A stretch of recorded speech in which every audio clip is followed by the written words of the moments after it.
Everyone, welcome to एमरी platform. Hope you doing well. तो ये फिटर की क्वेश्चन आंसर सीरीज का क्लास नंबर 12 है। ठीक है, तो आज जो है हम बात करेंगे फास्टनर्स के बारे में और थोड़े से क्वेश्चन इसमें है पुलिस के बारे में। इसके बाद जो क्वेश्चन आंसर सीरीज होगा, इसके बाद वाला जो क्लास होगा क्लास नंबर 13, उसमें हम वी बिल्ड के बारे में बात करेंगे। ओके, तो शुरू करते हैं। इसमें टोटल 18 क्वेश्चन है इस एक्सरसाइज में। सबसे पहला क्वेश्चन क्या कहता है, what is the name of built fastener shown in the figure.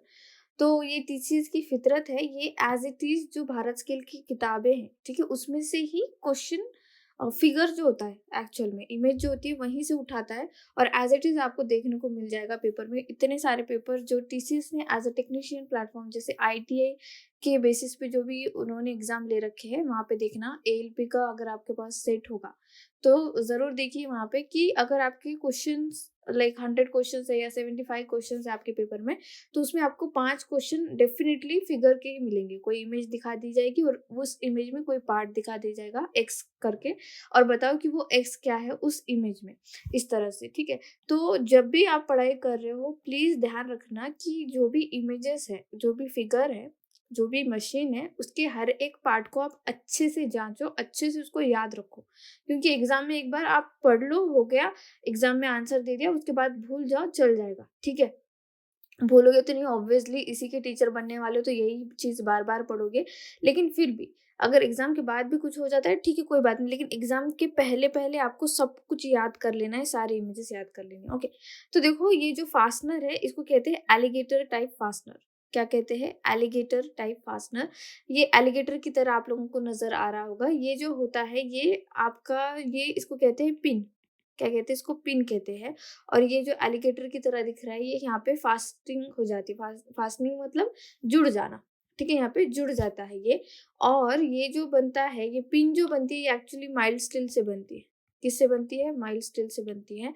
और ये वाला जो चीज है, ये बनता है आपका एकदम थोड़ा सा डिफरेंट, इसका जो है शेप है। ठीक है, भयानक सा कह सकती हूँ मैं।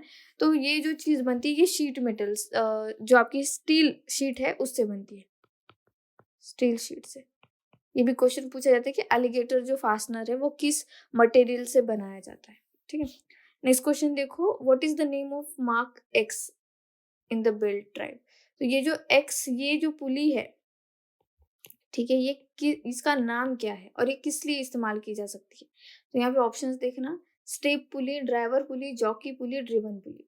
तो ये जो है बच्चों, ये है आपकी जॉकी पुली। जॉकी पुली क्या है ये? जॉकी पुली ये किस लिए दी जाती है? एक तो देखो, दो टाइप के पुलीज होते हैं जो बीच में आपको नजर आ जाए ना। दो, एक तो एक ड्रिवन है, एक ड्राइवर है। ठीक है, दो तो पुली ये मेन पुलिस है, लेकिन एक बीच में ऐसे ही वो नजर आ जाए आपको, पति पत्नी, और वो वाला जो होता है ना, वो वाला सीन जो होता है, तो ध्यान रखना वो जो है, एक तो मेंटेन करने के लिए, टेंशन मेंटेन करने के लिए, या फिर बहुत बार जो है आपका स्लीपेज वगैरह रोकने के लिए इस्तेमाल की जाती है। ठीक है, अब मैंने वो वाला एग्जांपल दे दिया आप लोगों को, तो डोंट ऐसे मत समझना कि मैम ये क्या बोल रही है, लेकिन याद रखने के लिए आपको इसी तरह से याद रखना पड़ेगा, क्योंकि इतना ज़्यादा डेटा है आप लोगों के पास कि वो अगर आप किसी तरह की ट्रिक लगा के या कोई बचकानी बातें उसके साथ अगर नहीं जोड़ोगे तो वो याद नहीं रहेगा। तो ये क्या है? ये है जॉकी पुली। ठीक है, जॉकी पुली। तो इसीलिए ये ध्यान रखिए, इमेज ये एग्जाम में पूछा जा सकता है, ये वाला इंपॉर्टेंट है, ये एग्जाम में पूछा जा सकता है। मैं इसे स्टार कर रही हूँ। Next question, which metal is use to make alligator type fastener. तो जस्ट मैंने आप लोगों को बताया कि स्टील शीट जो है, इसका इस्तेमाल किया जाता है एलिगेटर टाइप फास्टनर बनाने के लिए, और इसकी जो ये पिन होती है, ये बनती है आपकी माइल्ड स्टील से। नेक्स्ट देखो ये question, name the type of belt fastener shown in the figure. अब जब कोई इसको एकदम से देखेगा ना, एकदम से देखेगा, और ये जो है इसको आपका जैक्सन टाइप बेल्ट फास्टनर के साथ इसको क्या करेगा, कंफ्यूज कर देगा। लेकिन ध्यान से देखो, यहाँ पे प्लेट है बीच में, ठीक है, और उसके ऊपर ही फास्टनिंग किया हुआ है। ये जो प्लेट है ना, ये प्लेट बीच में, ये यही डिफरेंशिएट करती है जैक्सन से। तो ये जो है आपका क्रेसेंट प्लेट बेल्ट फास्टनर है। क्या है? क्रेसेंट बेल्ट, जो है ये फास्ट प्लेट। ठीक है, क्रेसेंट प्लेट। तो ये ध्यान रखिए, बीच में अगर ये नहीं है, सपोज ये बीच में है ही नहीं, ठीक है, और यही दिख रहा है आपको, यही दिख रहा है, तो फिर ये जो हो जाता है आपका जैक्सन टाइप बेल्ट फास्टनर हो जाता है। ठीक है, तो option D is the right answer over here. Next question, question number 5. How to adjust the tension of belt between two fixed pulleys. दो पुलीज है, ठीक है, और वो फिक्स्ड है. ओके, फिक्स्ड है. तो इन दोनों के बीच में जो बेल्ट होगा, इसको किस तरह से टेंशन इन दोनों में किस तरह से मेंटेन करे, किस तरह से एडजस्ट करे. तो आपको सिंपल सा है, इसमें जो है एक आइडलर जो पुली है, वो एक आइडल पुली जो है इसमें इंसर्ट कर देनी है, दैट्स इट. और फिर जो है आपका इसमें जो टेंशन है वो बरकरार रहेगा. तो बाय फिक्सिंग आइडलर पुली, ठीक है, ध्यान रखिए. Next question, why vertical belt drive should be avoided in power transmission. तो ये जो वर्टिकल, देखो आप जब भी देखना कभी भी जो पुलीज है, नॉर्मली आपको वो हॉरिजेंटल शेप में ही नजर आएंगी. जो पावर ट्रांसमिशन के है ड्रिवन ड्राइवर जो होती है पुली, वो एक दूसरे के साथ हॉरिजेंटल में ही नजर आएंगे, हॉरिजेंटल प्लेन में ही, ना कि वर्टिकल प्लेन में. क्यों? क्योंकि देखो वर्टिकल प्लेन में दो बातें होती है. एक तो स्लीपेज का बहुत ही ज्यादा प्रॉब्लम होता है. स्लीपेज का माने क्या है कि आपका बेल्ट फिसल सकता है, बार बार बेल्ट फिसल जाएगा. दूसरी बात, ग्रेविटेशनल पुल की वजह से जो है पावर ट्रांसमिशन में प्रॉब्लम आती है. तो इसका सही आंसर क्या है? Option C is the right answer over here, कि ग्रेविटेशनल पुल और स्लीपेज को रोकने के लिए हम नॉर्मली अवॉइड करते हैं वर्टिकल जो बेल्ट ड्राइव है वो करना. हॉरिजेंटल बेल्ट ड्राइव हम हमेशा इस्तेमाल करते हैं पावर ट्रांसमिशन में. Next question number 7, what is the purpose of jockey pulley in the belt drive. तो जस्ट मैंने आप थोड़ी देर पहले हम लोगों ने ये जो जॉकी पुली वाला क्वेश्चन देखा था, क्वेश्चन नंबर 2. तो मैंने आपको कहा था कि जो टेंशन है, ठीक है, टेंशन जो है बेल्ट में मेंटेन करने के लिए हम जॉकी पुली का इस्तेमाल करते हैं. ओके, यहाँ पे क्या है कि यहाँ पे जो है आपका टेंशन, देखो यहाँ पे ये देखो, अगर ये किस तरह से ये टाइट हो चुका है, ठीक है, ये बेल्ट जो है ये टेंशन में आ चुका है. अगर ये नहीं होता तो ये ढीला पड़ जाता, स्लिपेज हो जाता बहुत ज्यादा, that's why. Next question, what is the type of belt fastener shown in the figure. तो बेल्ट फास्टनर बहुत सारे टाइप के होते हैं. ये जो है ये वायर टाइप बेल्ट फास्टनर है, ठीक है. कौन सा है? वायर टाइप बेल्ट फास्टनर है. Next, what happen if the wrapping angle is greater than 180 degree. जब ये जो एंगल होते हैं, रैपिंग एंगल जो होते हैं, ये 180 डिग्री से ज्यादा हो जाते हैं तो क्या होता है? तो इसमें ये होता है, देखो 180 डिग्री से कम है तो जो टॉर्क है वो कम जाता है, ट्रांसमिशन कम होता है. लेकिन 180 डिग्री से ज्यादा है तो जो पुली है वो ट्रांसमिट करेगी, ठीक है. Pulley can transmit high torque. Option D is the right answer over here. Pulley जो है वो हाई टॉर्क जो है आपका वहां पे ट्रांसमिट करती है. Next question, question number 10. Which process is adapted to extend the life as well as the performance of machine equipment tool etc. तो ऑब्वियस है कि किसी की भी लाइफ, अगर आपको किसी भी मशीन इक्विपमेंट की हो या आपकी खुद की भी लाइफ की अगर परफॉर्मेंस अच्छी करनी है, एक्सटेंड करनी है, तो हम क्या कहते हैं कि मेंटेन करो, ठीक है, मेंटेन करो. तो maintenance is the right answer over here. कि आप अगर मशीन पार्ट्स जो वर्न आउट पार्ट्स है उनको हटा दो और अच्छे वाले पार्ट्स वहाँ पे लगा दो, ऑयलिंग करते रहो, टाइम टू टाइम उसकी देखभाल करते रहो, मेंटेन करते रहो, तो क्या होगा कि उस मशीन का जो है लाइफ एक्सटेंड होगा और उसका परफॉर्मेंस भी बढ़िया होगा. Next question, question number 11. Which type of maintenance में prevent break down of equipment. कि अचानक से कुछ चीज का खत्म हो जाना या अचानक से कोई मशीन का कोई पार्ट है वो अचानक से टूट गया और फिर मशीन ही ब्रेक डाउन हो गई, मशीन ही बंद पड़ गई, तो ऐसा ना हो इसलिए हम क्या करते हैं, हम इसके लिए देखो सबसे पहले तो हम इसमें प्रिवेंटिव मेजर्स लेते हैं. सॉरी, इसमें हम क्या करते हैं, एक रूटीन वाला जो है शेड्यूल मेंटेनेंस करते हैं, ठीक है, शेड्यूल मेंटेनेंस करते हैं. और प्रिवेंटिव मेंटेनेंस कब लिया जाता है कि भाई ब्रेक डाउन हो ही ना, ठीक है, ब्रेक डाउन हो ही ना, इसके लिए हम प्रिवेंटिव लेते हैं. लेकिन ब्रेक डाउन इक्विपमेंट को प्रिवेंट करना है, अब यहाँ पे देखो, may prevent break down of equipment, ठीक है. मे प्रिवेंट ना होके सिर्फ इतना होता कि prevent break down of equipment, तो हम प्रिवेंटिव मेंटेनेंस यहाँ पे आंसर देते हैं. लेकिन यहाँ पे कहा गया कि मे प्रिवेंट कहा गया है, इस वजह से ध्यान रखिए ये शेड्यूल्ड मेंटेनेंस है. शेड्यूल्ड मेंटेनेंस को ही रूटीन मेंटेनेंस कहा जाता है, कि हम रूटीनली मशीन पार्ट्स का इस तरह से देखभाल कर रहे हैं कि उसमें ब्रेक डाउन हो ही ना. Okay, next question number 12. Question number 12 क्या कहता है, which is a definite programme of a periodic cleaning, servicing, inspection and replacement of worn out and damage parts for a vital plant facilities. तो इसको किस तरह का मेंटेनेंस कहेंगे, जहाँ पे जो है टाइम टू टाइम सर्विसिंग वगैरह दी जा रही है, ठीक है, पीरियोडिक क्लीनिंग की जा रही है और रिप्लेसमेंट वगैरह किया जा रहा है वर्न आउट पार्ट्स का, तो इसे हम कहेंगे प्रिवेंटिव मेंटेनेंस। क्यों? हम यहाँ पे प्रिवेंट कर रहे हैं ब्रेक डाउन होने से, ठीक है। यहाँ हम क्या कर रहे हैं, ब्रेक डाउन होने से जो है यहाँ पे प्रिवेंशन लिया जा रहा है, पहले से ही प्रिवेंट कर रहे हैं, that's why it's a preventive maintenance.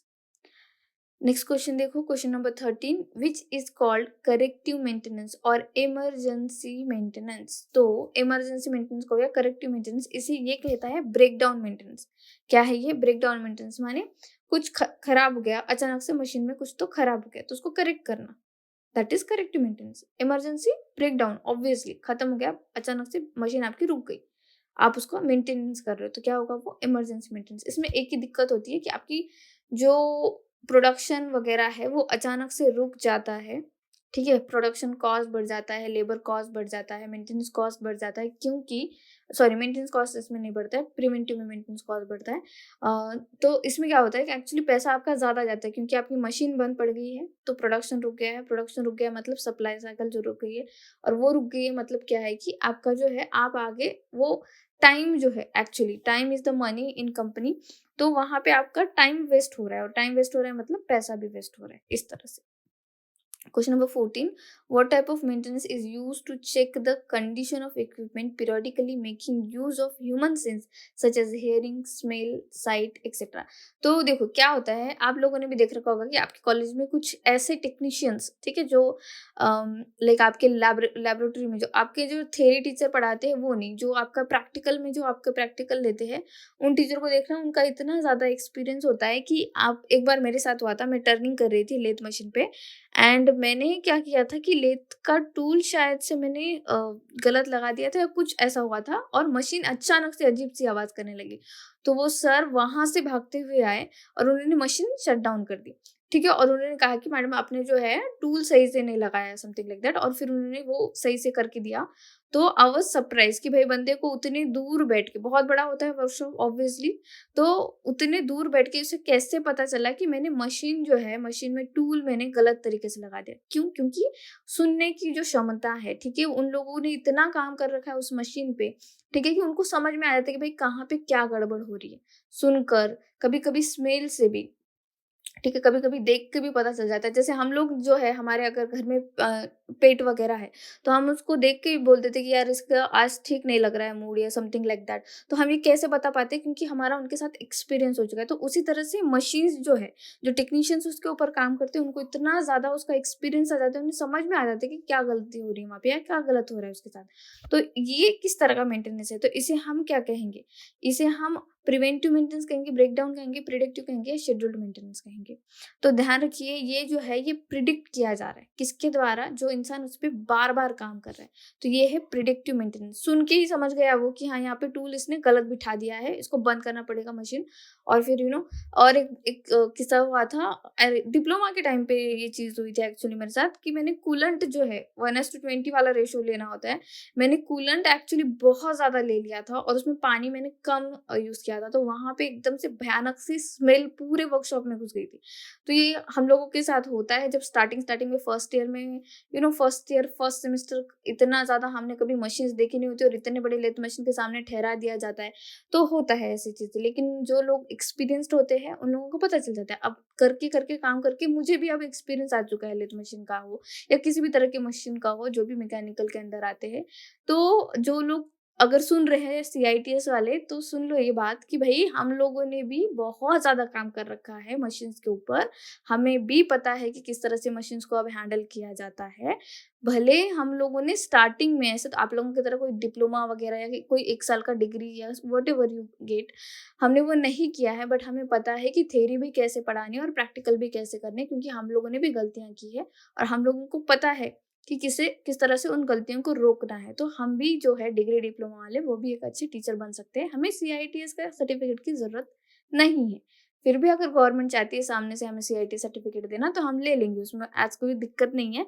और गवर्नमेंट को पैसा अगर उनको अगर इन्वेस्ट करना है हम लोगों पे, तो क्या दिक्कत है ना? इस तरह की बात है। तो ये मैं क्यों बता रही हूँ मेरा एक्सपीरियंस, क्योंकि ये मैं जानती हूँ कि मेरे साथ जितने पढ़े जो जो भी लोग थे, या फिर मेरे जो सीनियर थे उन सब लोगों ने इस तरह का काम कर रखा है, तो कोई ऐसा बोले नहीं सामने से कि भाई जो डिग्री डिप्लोमा वाले हैं उनको प्रैक्टिकल नहीं आता, उन्हें सिर्फ थ्योरी आती है, ऐसा कुछ नहीं है, हम लोगों को प्रैक्टिकल भी आता है। ओके, चलो तो बहुत होगी बकवास। अब अगला question, question number 15, which type of maintenance is use to review machine failure and similar problem. ठीक है, किस तरह का मेंटेनेंस जो है किया जाता है मशीन का फेलियर और सिमिलर प्रॉब्लम देखने के लिए। तो ये जो होता है इसे कहते हैं प्रोएक्टिव मेंटेनेंस। क्या कहते हैं इसे? Proactive maintenance. Okay, view the machine failure and similar problem. Next question number 16, which type of belt fastener is use on heavy duty machines. तो बहुत सारे बेल्ट फास्टनर है, जस्ट थोड़ी देर पहले हम लोगों ने एक बेल्ट फास्टनर देखा था एलिगेटर टाइप वाला। ठीक है, तो यहाँ पे पूछा जा रहा है कि भाई हेवी ड्यूटी के लिए किस तरह का बेल्ट फास्टनर यूज किया जाता है। तो ये देखो, मेरा प्रोनाउंसिएशन थोड़ा गलत हो सकता है, लेकिन ये क्या है? लैग्रेल टाइप बेल्ट फास्टनर। कौन सा? लैग्रेल टाइप बेल्ट फास्टनर। ओके, ये वायर टाइप जो होता है ये लाइट ड्यूटी में यूज किया जाता है।